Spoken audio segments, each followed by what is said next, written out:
Welcome to this semester's edition of NCC TV News. I'm Tony Livingston. And I'm Corey Minkoff. Here's our top story. New student leadership has arrived at NCC with the hiring of Director of Student Activities to Director Javon Noblin, who intends to rebuild NCC's student government and make it a powerful force on campus.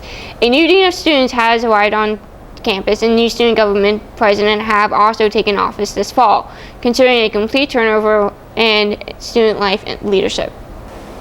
Film and TV professor Stony Durin is on sabbatical this year. This left the Film and TV Club students without an advisor and with no funds for their annual awards ceremony. The club was also dropped from the student activities roster. The college journalism professor stepped in as a temporary advisor, and the students are holding bake sales to try and raise funds for their Spring Ava award ceremony. Plenty of food donations coming into NCC's food pantry. The pantry was created last year mainly to serve students in need. Some of the food has been expiring on shelves, creating a dilemma for pantry volunteers. Gavin Woolley has the story. The NCC's food pantry has been addressing student hunger since opening last February. Various students are recipients of this service. Yet over time, not enough students have come forward in need of all the food collected. Thus, the majority of the food items are going to Norwalk area charitable agencies. Yesterday we sat down, we said, what does the food pantry already have an abundance of? And those items, which is the table behind you, and we made a list, all those items, we have a lot of it in the food pantry. So to bring more in will just make it more possible for us to waste it. So we're actually donating that to Family and Children's Agency. The pantry has served over 107 students. Many are single parents or heads of households. They are allowed to take 20 food items a month. Students can donate food, but the majority of food items that restock the food pantry are from NCC's Day of Thanks. We have students that are young students that are supporting other family members, sisters and brothers while their parent is sick or disabled. We have students that are literally living in their car and couch surfing, and this is the food source that they have. There are plans to include fresh produce items, plans to provide recipes that include the common food pantry items, and a continued diligence on getting the most out of all the food items they've received.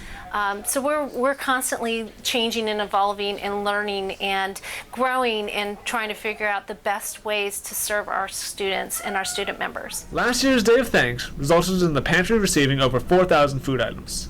Those items made the existence of the food pantry possible and will continue to keep the pantry up and running on a yearly basis. For NCC News, this is Gavin Rowley reporting.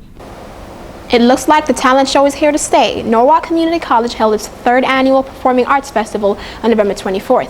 The event was started by the college's theater and music professor when she first arrived at the college 3 years ago.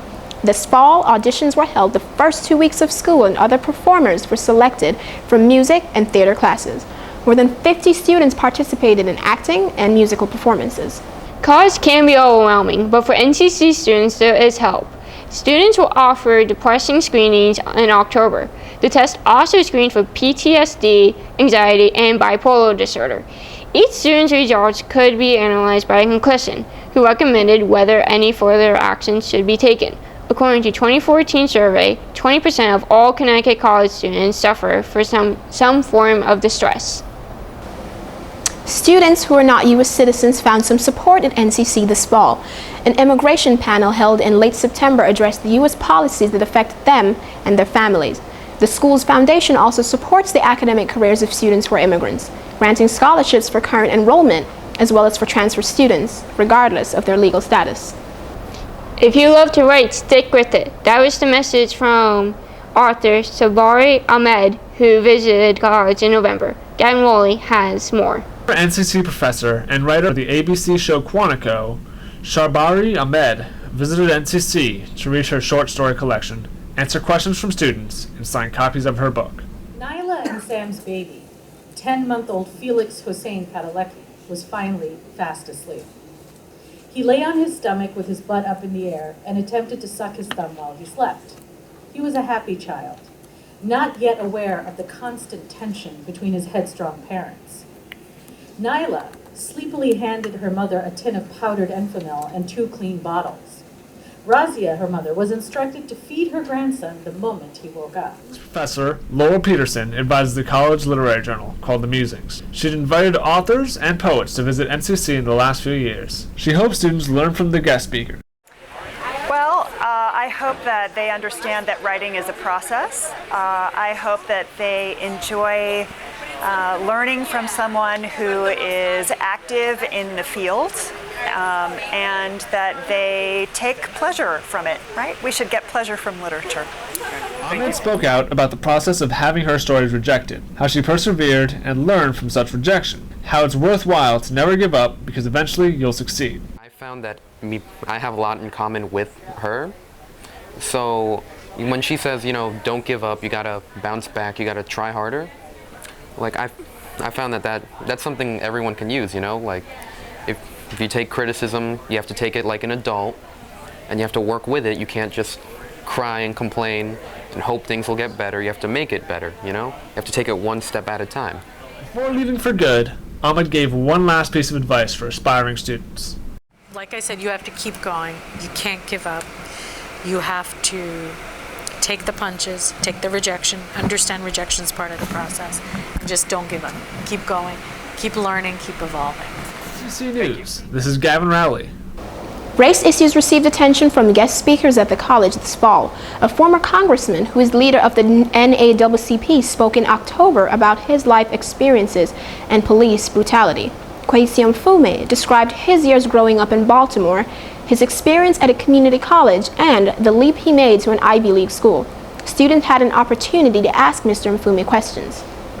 The Black Lives Matter movement also came to NCC. Writer and history professor Jalene Cobb has given a talk on the movement, and he emphasized the need to study the past to understand the present. The discussion drew a large crowd and had to be moved into a larger location to accommodate the audience.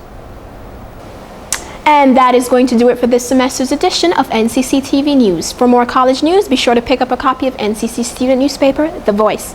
From the studios of NCC's East Campus, I'm Tony Livingston. And I'm Corey Minkoff. Thanks for watching.